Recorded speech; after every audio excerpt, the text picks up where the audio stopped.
उससे पहले हरिद्वार चलते हैं, जहां पर पुष्कर सिंह धामी लाइव है। रूप में जैसे माता पिता चिंता करते हैं वैसी चिंता करनी है। इसलिए हर एक को गरीब कल्याण अन्न योजना का लाभ देने का काम हुआ भाइयों बहनों। आज भी वो योजना चल रही है, अगले 5 सालों तक उस योजना को विस्तार किया गया। इसके साथ साथ देश में और बहुत सारे फैसले लिए गए। धारा 370 कश्मीर में समाप्त हुई, सीए का कानून लागू हुआ। देश में अगर जरूरत पड़ी, दुश्मन को अगर जवाब देना पड़ा, तो सेना को खुली छूट देने का काम किया। भारत की सेना ने विदेशों में जाकर, दूसरे देश की धरती पर जाकर भी आतंकवादियों को नेस्तनाबूद करने का काम किया और सेना को आदेश दिया कि अगर गोली आएगी तो गोली का जवाब गोलों से देना है। भाइयों बहनों, नया भारत बनाने का काम मोदी जी किया है। चाहे आज चीन हो, पाकिस्तान हो, कोई भी देश हो, हमारी ओर आज आंख उठा नहीं देख सकता है। अगर आंख उठाकर देखता है तो दुश्मन को मुंहतोड़ जवाब देने का काम भारत की सेना करती है। भाइयों बहनों, नया भारत है। और श्री राम का मंदिर हम लोग लंबे समय से सोच रहे थे भगवान राम का मंदिर बने, वो मंदिर नहीं बन रहा था भाइयों बहनों। और उस मंदिर में प्राण प्रतिष्ठा, भव्य और दिव्य मंदिर बनाने का काम भी लंबे कालखंड के बाद अगर हम सबके सामने हुआ है तो उसको काम को करने का श्रेय भी हमारे प्रधानमंत्री मोदी जी को होता है। भाइयों बहनों, काशी का महाकाल लोक कॉरिडोर हो या ऐसे अनेक काम आज देश के अंदर हुए। केदारनाथ बद्रीनाथ का पुनर्निर्माण, हरिद्वार का भी हम जल्दी हरिद्वार ऋषिकेश गंगा कॉरिडोर बनाने वाले भाइयों बहनों। इसी तर्ज पर काशी की तर्ज पर यहाँ बनाने वाले हैं।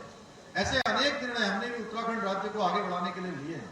उत्तराखंड को हिंदुस्तान का श्रेष्ठ राज्य बनाने के लिए, अग्रणी राज्य बनाने के लिए हम मोदी जी के मार्गदर्शन में काम कर रहे हैं। भाइयों में हमने समान नागरिक संहिता का विधेयक यहाँ की विधानसभा में पारित कर दिया। राष्ट्रपति महोदया ने भी को उसमें अपनी स्वीकृति दे दी है। हमारे बेटे बेटियों के लिए जो नकल एक अभिशाप होती थी, नकल को रोकने के लिए सैकड़ों नकल के माफियाओं को जेल डालने का काम किया जो उस अपराध में शामिल थे। हमारे बच्चों के भविष्य को खराब करने का काम जो करते थे। भाइयों बहनों, आज नकल के अध्यादेश के लागू होने के बाद हजारों हजार की संख्या में हमारे नौजवान भाई बहनों को नौकरी मिलनी शुरू हो गई है। और बहुत सारे लोग ऐसे हैं जिनको एक साथ 4-4 नौकरियों में चयन होने का अवसर मिला है। पहले भी देते थे परीक्षाएं, लेकिन पहले उनको नंबर इसलिए नहीं आता था कि वो नकल माफिया हावी हो जाया करते थे, पेपर आउट कर देते थे, पर्चा आउट कर देते थे, पेन ड्राइव पर नकल हो जाती थी। भाइयों बहनों, धर्मांतरण का कानून हमने प्रदेश के अंदर लागू किया है, दंगारोधी कानून लागू किया है, अतिक्रमण हटाने का अभियान हमने प्रारंभ किया हुआ है। महिलाओं को 30% का आरक्षण हमने उत्तराखंड राज्य की सभी सेवाओं में सुनिश्चित किया है। विधेयक लाकर मातृशक्ति के उत्थान के लिए हमने काम किया है। महिलाओं के उत्सव पूरे प्रदेश के अंदर आयोजित किए हैं।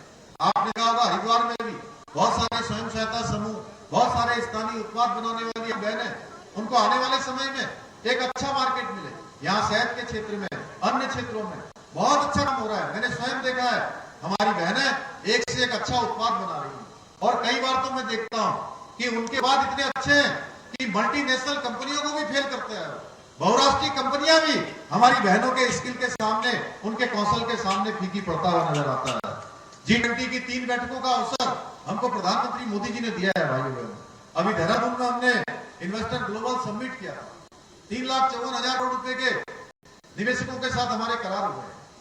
और हरिद्वार जिले में भी 30,000 करोड़ के लगभग इन्वेस्टर ग्लोबल में जो है हमारे निवेशकों के साथ करार हुए हैं। इसमें यहाँ के उद्योग बढ़ने वाले हैं, यहाँ पर निवेश बढ़ने वाला है, यहाँ के नौजवानों को, यहाँ लोगों को रोजगार मिलने वाला है। भाइयों बहनों, और हम उन्हीं लोगों को प्राथमिकता देंगे जो रोजगार को प्राप्त करेंगे, जो हमारे नौजवानों को, हमारे भाई बहनों को अपने घर के पास काम देने में प्राथमिकता देंगे। ऐसे हमने बहुत सारे निर्णय लिए। देवभूमि के लिए बहुत सारे ऐतिहासिक निर्णय